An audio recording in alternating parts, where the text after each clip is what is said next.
Hello friends, YouTube की online class में आप सभी लोगों का स्वागत है। जनरल नॉलेज में वन लाइनर हम लोगों ने पढ़ाई की है पिछले लेक्चर्स में और उसी को हम लोग कंटिन्यू करेंगे। वन लाइनर में देखते हैं, ये सुपर टेट के पॉइंट ऑफ व्यू से बहुत इंपॉर्टेंट है। साथ ही रेलवे, पुलिस, एसएससी वगैरह आप जो भी एग्ज़ाम की तैयारी कर रहे हैं, सभी गवर्नमेंट एग्जाम्स में ये सभी क्वेश्चन इंपॉर्टेंट हैं।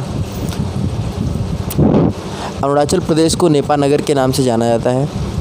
भारत का सबसे पूर्वी राज्य अरुणाचल प्रदेश है। भारत का सबसे पूर्वी राज्य क्या है? अरुणाचल प्रदेश। भारत का अक्षांशीय जो विस्तार है 8 डिग्री 4 मिनट से 37 डिग्री 6 मिनट उत्तरी अक्षांश है।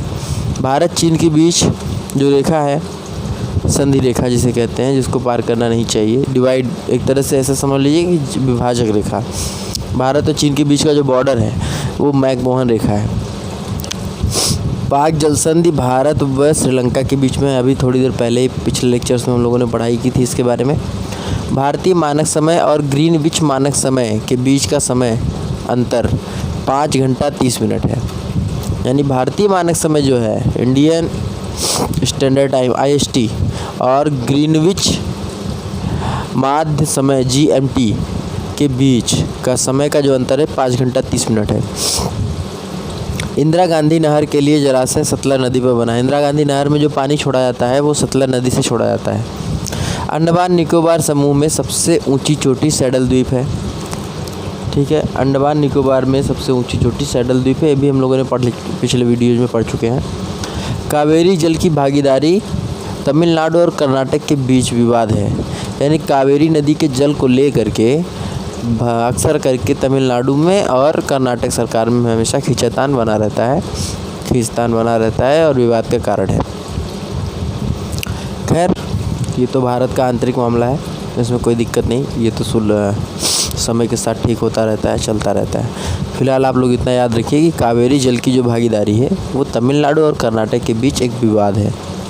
भारत के दक्षिण भाग में तालाब का सिंचाई के साधन के रूप में सर्वाधिक प्रयोग होता है। यानी कि दक्षिणी भारत में तालाब का प्रयोग सर्वाधिक होता है सिंचाई के रूप में। भारत का सबसे बड़ा चावल उत्पादक राज्य पश्चिम बंगाल है। चावल का कटोरा आंध्र प्रदेश को कहते हैं। भारत का चावल का जो कटोरा है उसे आंध्र प्रदेश को कहते हैं। आभूषण बनाने वाला जो सोना होता है वो 22 कैरेट का होता है। रेगुड़ मिट्टी सर्वाधिक महाराष्ट्र में पाई जाती है। रेगुड़ मिट्टी को अन्य नाम काली मिट्टी भी है।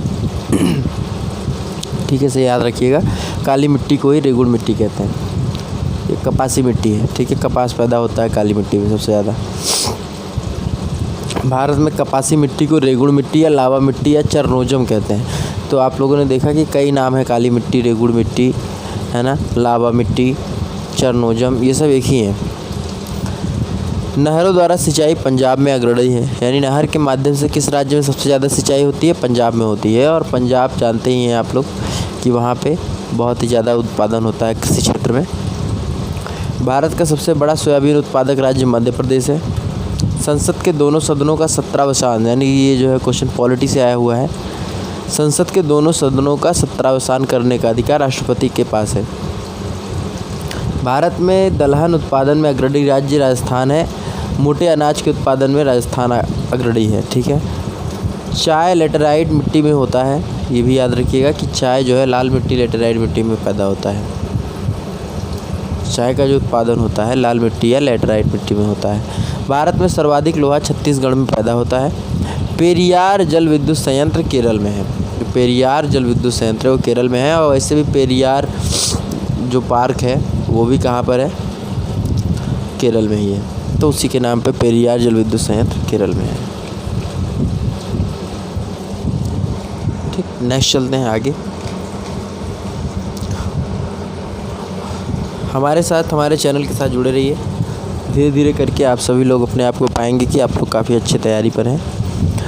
क्योंकि इसी वन लाइनर और टॉपिक वाइज स्टडी से रेगुलर अगर आप टच में बने रहेंगे तो यकीनन सुपर टेट के पॉइंट ऑफ व्यू से आपको जीके में कहीं प्रॉब्लम नहीं आएगी, पर्यावरण में कहीं प्रॉब्लम नहीं आएगी। ये सारे टॉपिक्स आपके कवर हो जाएंगे।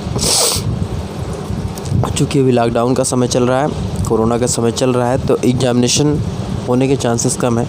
फ़िलहाल यूपी टेट सी टेट हो जाए यही बहुत है। सुपर टेट की वैकेंसी आते आते 2021 का समापन हो जाएगा लगभग। हालांकि कोर्ट का आर्डर था कि वैकेंसी को लाई जाए, लेकिन वर्तमान हालात को देखते हुए ये लग रहा है कि सुपर टेट आने में अभी वक्त है। तो वक्त है, तो आप लोग अपनी तैयारी मजबूत कर सकते हैं। गंगा के मैदानों की पुरानी कछारी मिट्टी भांगर कहलाती है। देखिए, ठीक है, एक खादर होती है, एक भांगर होती है। जब ज्वार भाटा आता है तो नदियों का जलस्तर उठता है और गिरता है। तो नदियों का जलस्तर जब उठता और गिरता है तो नदी का पानी जब बढ़ता है, तो बढ़ने के बाद जहाँ तक पहुँच पाता है वहाँ तक नई मिट्टियों को अपने साथ बहा कर ले जाता है और किनारे पर छोड़ देता है। तो वो तो नई मिट्टी हो गई वहाँ पे, तो वो खादर मिट्टी होती है। लेकिन कुछ ऐसे भी हिस्से होते हैं जहाँ पे बाढ़ आने पर भी नदी का पानी नहीं पहुँच पाता है, तो वहाँ की जो मिट्टी होती है वो नवीनतम नहीं होती है, वो पुरानी ही रह जाती है, उसे भांगर कहते हैं। ठीक है, उसे भांगर मिट्टी कहते हैं। तो गंगा के मैदानों की पुरानी कछारी मिट्टी को भांगर कहा जाता है। अष्टमुदी झील केरल में है, इसे याद रखिएगा। पेरियार अभी आपने इसके पहले पढ़ा था। पेरियार जल संयंत्र जो है वो जो है वो भी कहाँ पर है, केरल में ही है। और पेरियार में ही एक पार्क भी है, तो वो भी केरल में ही है। पेरियार नाम का एक पार्क है। इसका कार्डमम की पहाड़ियाँ कहाँ पर है, केरल में है। सरदार सरोवर परियोजना गुजरात में नर्मदा नदी पर है। वेरी इंपॉर्टेंट, सरदार सरोवर परियोजना गुजरात में नर्मदा नदी पर बना है। कांदला बंदरगाह गुजरात में है। वन महोत्सव के जनक के मुंशी हैं। ये भी इंपॉर्टेंट है कि वन महोत्सव के जनक कौन है, के मुंशी। जनसंख्या दिवस कब मनाया जाता है, 11 जुलाई। विश्व दुग्ध दिवस कब मनाया जाता है, 1 जून। अगुलहास धारा हिंद महासागर में बनता है। जब हम महासागर के बारे में पढ़ेंगे तो आगे हम लोग गर्म धाराएं और ठंडी धाराएं पढ़ेंगे, तो उस समय हम लोग और भी चीज़ें पढ़ेंगे कि कौन से महासागर की कौन सी जल धाराएँ हैं। फिलहाल अभी चूँकि ऑनलाइनर मिक्स चल रहा है वेरिएंट क्वेश्चन, तो इसमें जो भी पॉइंट्स हैं उसको आप लोग याद करते चलिए और पढ़ते चलिए। इसको बार बार आप पढ़ते रहेंगे तो आपको ऐसे ही याद हो जाएगा। अगुलहास धारा हिंद महासागर में बनता है। यस आकार का महासागर अटलांटिक को कहते हैं। अटलांटिक महासागर को यस आकार का कहते हैं। ठीक है, यस आकार। पंजाब केसरी के नाम से लाला लाजपत राय विख्यात हैं। लाला लाजपत राय पंजाब केसरी के नाम से जाने जाते हैं। ठीक है। SEZ का मतलब होता है स्मॉल इकोनॉमिक जोन। WLL का मतलब होता है वायरलेस इन लोकल लूप। ये कुछ अर्थशास्त्र और कंप्यूटर से संबंधित क्वेश्चंस यहाँ पर आ गए हैं, जिसके फुल फॉर्म आप लोग याद रखिएगा, क्योंकि ये क्वेश्चन कई बार जीके में पूछ लिए जाते हैं। WLL का मतलब होता है wireless in local loop. SEZ का मतलब होता है स्मॉल इकोनॉमिक जोन। देश बंधु की उपाधि चित्तरंजन दास को प्राप्त है, ये बात आप लोग अच्छी तरह जानते होंगे।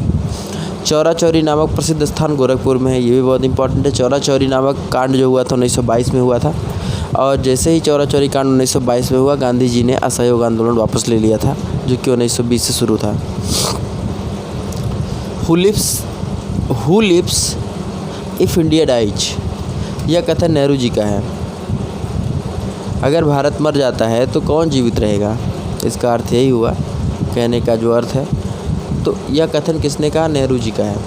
पंजाबी भाषा गुरुमुखी लिपि में लिखी गई है। ठीक है, पंजाबी जो भाषा है वो गुरुमुखी लिपि में लिखी गई है। हिंदी में अक्सर क्वेश्चंस पूछे जाते हैं कि कौन सी भाषा किस लिपि से है, जैसे हिंदी किस लिपि से, देवनागरी लिपि से है। संस्कृत इसी तरह किस लिपि से है ना।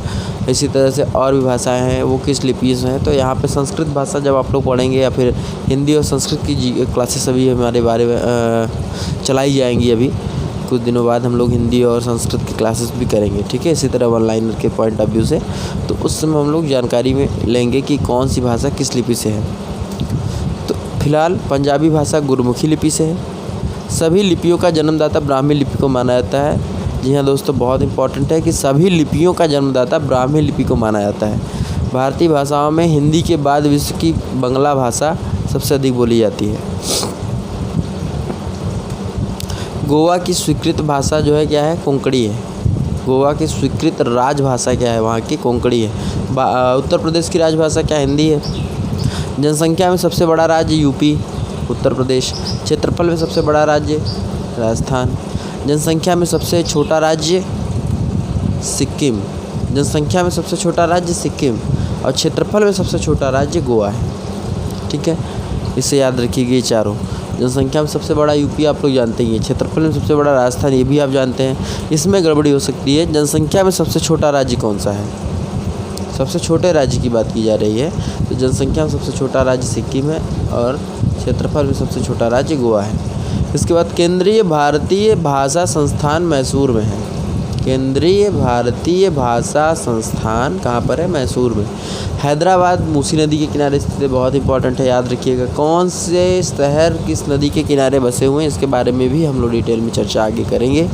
फ़िलहाल आज जो है मिक्स वेरिएंट क्वेश्चंस हम लोग सॉल्व कर रहे हैं वन लाइनर के थ्रू। तो फ़िलहाल ये याद रखिए, हैदराबाद मूसी नदी के किनारे स्थित है, ठीक। इसी तरह शहर भी है, कौन सा देश, कौन सा शहर कहाँ पर स्थित है। जैसे इटली की राजधानी रोम है, रोम टाइबर नदी के किनारे स्थित है, ठीक है। इसी तरह से और भी चीज़ें हैं, हम लोग पढ़ेंगे। इग्नू की स्थापना 1985 में हुई। Indira Gandhi national open university, जिसे आप लोग डिस्टेंस लर्निंग के लिए इग्नू में एडमिशन लेते हैं लोग। जो लोग क्लास नहीं ले सकते वो लोग इग्नू के थ्रू पढ़ाई कर सकते हैं, इसमें क्लास अटेंड करने की ज़रूरत नहीं होती है, ठीक। इसके बाद भारतीय पशु चिकित्सा अनुसंधान संस्थान इज्जतनगर बरेली में है। भारतीय पशु चिकित्सा अनुसंधान संस्थान इज्जतनगर बरेली में है। तो आज के लेक्चर्स में हमने इतना पढ़ा है, आगे के लेक्चर्स हम लोग कंटिन्यू करेंगे अभी, लेकिन आज के लेक्चर में फ़िलहाल इतना ही। Thank you.